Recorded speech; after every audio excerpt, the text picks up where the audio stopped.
when we continue in those ways and habits that we don't want to take heed, Allah says there comes a time when the hearts will be sealed, the eyes will be closed, the ears will be sealed as well.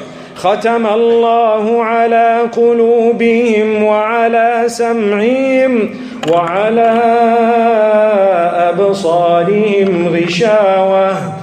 Allah sealed their hearts and Allah sealed their ears, and Allah subhanahu wa ta'ala created a barrier between them and this message by blocking their ears. Everything gone. You know, when you commit a sin the first time, you feel guilty. If you repeat it the second time without taking heed, you feel less guilty. If you repeat it a third time, you feel even less guilty, such that when you repeat it a fourth time, fifth time, you're not worried. Allah says the hearts become hard. And inshallah we'll see that in a few moments. Allah subhanahu wa ta'ala then speaks of another quality. We need to save ourselves from hypocrisy. Don't you agree? What is hypocrisy? Those who say we believe, but they're not really believers. Two types of hypocrisy. The first is those who say they are Muslim, but they are not Muslim. Inshallah, there are none amongst us from that group. Those who say we are Muslim, but they are lying to you. They are not Muslim. May Allah protect us.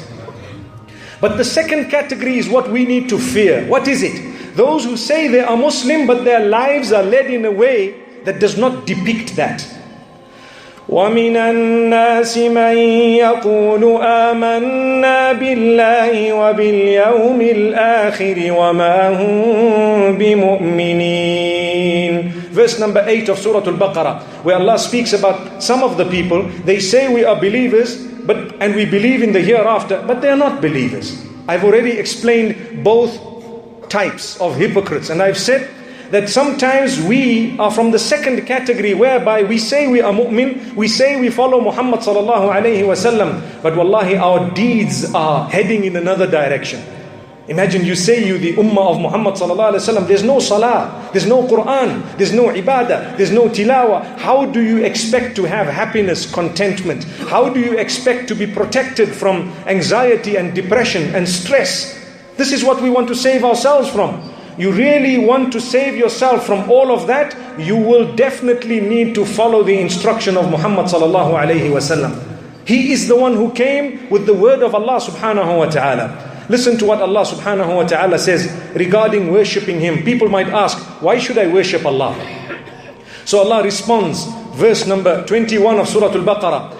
يا أيها الناس اعبدوا ربكم الذي خلقكم والذين من قبلكم. O people, this address is not just for the believers. O people, worship your Lord who created you and those before you. That is why you should worship Him, because He made you. So this is why when we say Rabbun, as I explained earlier, it actually refers to the one who made you, the one who is in absolute control of every aspect of your existence and mine. That is the term Rabbun. So we are saying, Allah subhanahu wa ta'ala is telling us, O people, worship Allah. Worship your Rabb alone, the one who created you and those before you. Whoever made me, I owe him worship. Whoever made me, whoever I'm going to return to, I owe him the fact that I put my head on the ground every day. I will not put it on the ground for anyone besides He who made me. May Allah subhanahu wa ta'ala protect us and grant us goodness. In order for me to be saved from the difficulties of this world and the next, imagine if every one of us had to do as we desired. Whatever you wanted, you did. If that was the case, we would be stressed, we would be depressed, we would really be suffering, we would be ducking and diving from the police and everybody else. Well, Allah subhanahu wa ta'ala says, be careful, you have an enemy. Just like you and I are worried about thieves, and we are worried about people who might come into our homes and break in to those homes to steal our property, we should also be worried about someone who is bigger than just an ordinary thief coming to usurp material wealth. Who is that? Someone known as Iblis, Shaitan. If you take a careful notice, you will come to realize that in Surah Al-Baqarah, verse number 34, Allah subhanahu wa ta'ala speaks about Iblis and what he did, Shaitan. This is the beginning of the Quran. Allah is already warning you, save yourself. Save yourself from what? The whispers of the devil. He's an evil creature. Allah says when we instructed him to bow or prostrate to Adam, he refused. أَبَى وَاسْتَكْبَرَ وَكَانَ مِنَ الْكَافِرِينَ.